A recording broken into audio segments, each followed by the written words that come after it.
आप सभी का स्वागत है आपके अपने YouTube चैनल जीएम स्टडी में। बहुत सारे स्टूडेंट बार बार कमेंट कर रहे हैं कि सर शर्मा गेस पेपर का जल्दी से क्वेश्चन करवाइए ना सर, शर्मा गेस पेपर हमने नहीं खरीदा है। मैं आपको बता दूं, मैं जो क्वेश्चन करवाता हूं ना, मेरे पास आप एक शर्मा गेस पेपर पर ट्रस्ट कर रहे हो। मेरे पास 2014 से लेकर, ठीक है, 2014 से लेकर 2024 तक इतना मॉडल पेपर है, इतना गेस पेपर है, इतना क्वेश्चन बैंक है कि आप सोच भी नहीं सकते हो। सभी से एनालिसिस करके और खुद का मेरा एक्सपीरियंस है इतने सालों का। आपको तो एक साल का अनुभव भी अच्छे से नहीं है, लेकिन मेरे पास कई वर्षों का अनुभव है। उसी के आधार पर मैं आपको क्वेश्चन करवाता हूं। तो शर्मा से ज़्यादा ट्रस्ट आपको मेरे वीडियो वाले क्वेश्चन पर करना होगा। आप यहां पर देखिए, ये जो क्वेश्चन है आपका, वसंत आगमन की सूचना कवि को कैसे मिली, क्या ये आपके मॉडल पेपर में क्वेश्चन नहीं है? बिल्कुल है ना। तो फिर जब मॉडल पेपर में क्वेश्चन मैच कर रहे हैं तो फिर बोर्ड एग्जाम में क्यों नहीं करेंगे?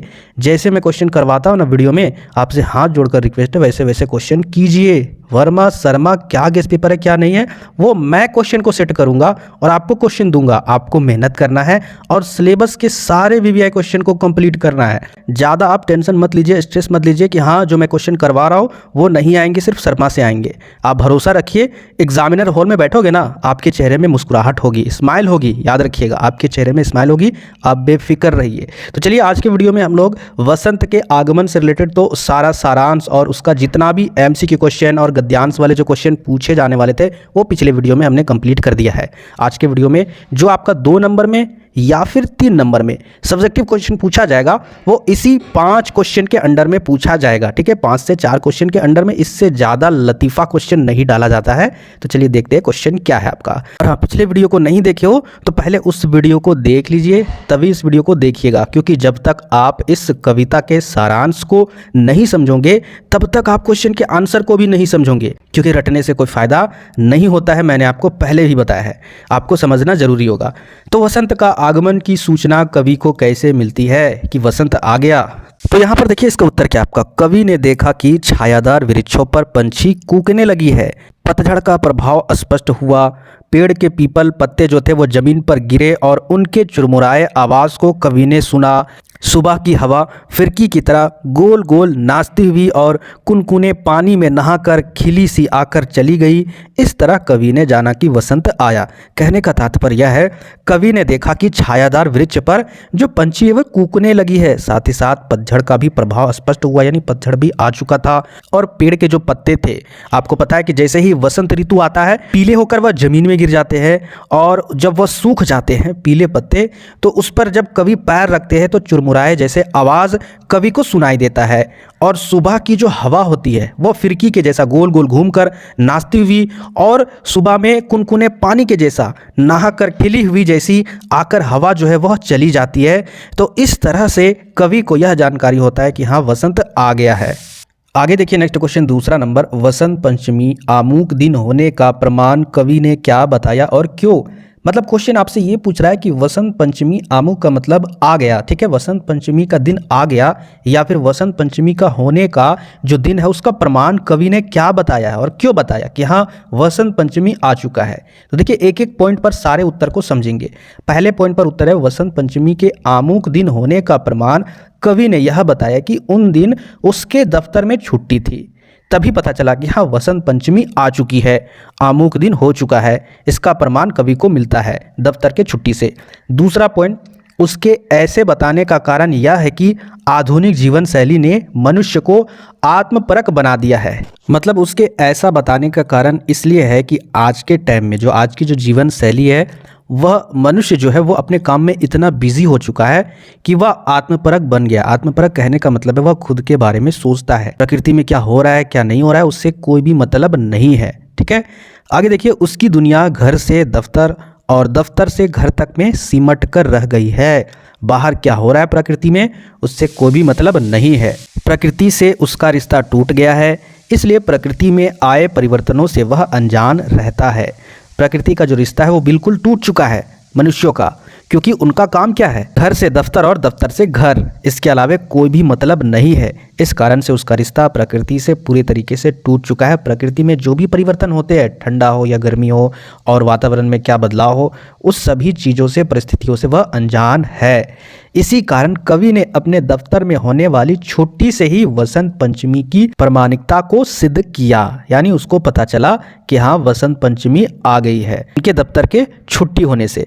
आगे देखिए नेक्स्ट क्वेश्चन क्या आपका, वसंत आया कविता में कवि की चिंता क्या है, उसका प्रतिपाद्य लिखे। मतलब इस कविता में जो कवि जिस चीज़ को लेकर चिंता व्यक्त कर रहे हैं उसको आपको यहाँ पर लिखना है। तो देखिए सारे पॉइंट में दिया गया है कि वसंत आया कविता में कवि की चिंता यह है कि मनुष्य का प्रकृति से रिश्ता टूटता जा रहा है, उसे फिर से कैसे जोड़ा जाए। कवि यह विचार प्रकट करता है कि आज भी पहले की तरह ऋतुओं में स्वाभाविक रूप से परिवर्तन होता रहता है। जैसे जो ऋतु है ना, उसमें जो बदलाव होते हैं, ठंड से गर्मी, गर्मी से ठंड, और भी सारे बदलाव होते हैं, तो वो सारा बदलाव आज भी होता है, जैसे कि आज से हज़ारों साल या 100 साल या 50 साल पहले होते थे। परंतु हम उस पर ध्यान नहीं देते हैं और निरपेक्ष बने रहते हैं, अपने काम से ही मतलब रखते हैं। आज भी पत्ते झड़ते हैं, कोपले फूटती है, प्लास के वन लाल लाल फूलों से दहक उठते हैं, कोयल भ्रमण मस्ती भरे गीत गाते हैं, परंतु हमारी निगाह उन पर बिल्कुल भी नहीं जाती है। आधुनिक जीवन शैली यानी आज के जीवन शैली ने मनुष्यों को इतना आत्मपरक यानी अपने आप को ही बस सोचना और समझना, अपने आप से ही मतलबी रखना बना दिया है और भावविहीन कर दिया है कि वह प्रकृति के परिवर्तनों को अनुभूति से भी नहीं बल्कि कैलेंडर और दफ्तर की छुट्टी से जानते हैं। प्रकृति में जो भी बदलाव होते हैं उसको अनुभव करके नहीं, अनुभूति का मतलब, बल्कि वह कैलेंडर और दफ्तर की छुट्टी से जानते हैं कि हाँ प्रकृति में बदलाव हुआ है, अब इस चीज का छुट्टी सुना दिया गया है, यानी वसंत पंचमी आ चुका है। और इसी कारण कवि जो है वह इस बात के लिए चिंतित है कि मनुष्यों का प्रकृति से रागात्मक संबंध या फिर अटूट संबंध, जो भी प्रकृति और मनुष्यों के बीच में जो संबंध रिलेशन होता था वह खत्म हो जा रहा है, जिसे पुनः स्थापित करना बहुत ही आवश्यक है। तो कवि वसंत आया कविता में इसी बात को लेकर चिंता प्रकट कर रहे हैं। आगे देखिए नेक्स्ट क्वेश्चन 4 नंबर क्वेश्चन क्या आपका, वसंत के आगमन पर पेड़ों के पत्तों और हवाओं की चाल में क्या परिवर्तन आ गया है। तो पेड़ों के पत्ते में क्या परिवर्तन हुआ था, साथ ही साथ हवाओं की चाल में क्या परिवर्तन था, कविता के अनुसार हमने आपको सारांश में बता दिया है, उसी को यहाँ पर लिखना है जैसे यहाँ पर पॉइंट में दिया गया है। वसंत के आगमन पर पेड़ों के पत्ते पीले होकर सूख गए थे, वे पेड़ की शाखाओं से टूटकर सड़क के किनारे लाल बजरी पर गिरे पड़े थे और साथ ही साथ लोगों के पैरों के नीचे पड़कर वे सूखे पत्ते से चरमर की आवाज करने लगे थे।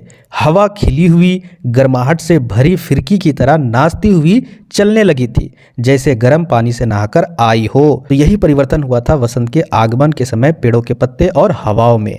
आगे देखिए नेक्स्ट क्वेश्चन क्या आपका, नेक्स्ट क्वेश्चन यहाँ पर भाव प्रकट करने के लिए पूछा गया है। यहाँ पर जो 2 पंक्ति दी गई है कविता का, उसी का भाव प्रकट करना यानी इसका अर्थ लिखना है।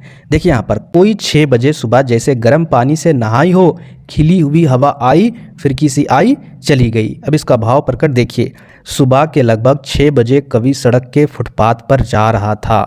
सुबह के समय जब कवि सड़क के फुटपाथ पर जा रहा था, उस समय गर्माहट ली हुई ताज़ी हवा ऐसी लग रही थी जैसे वह गर्म पानी से नहाकर आई है।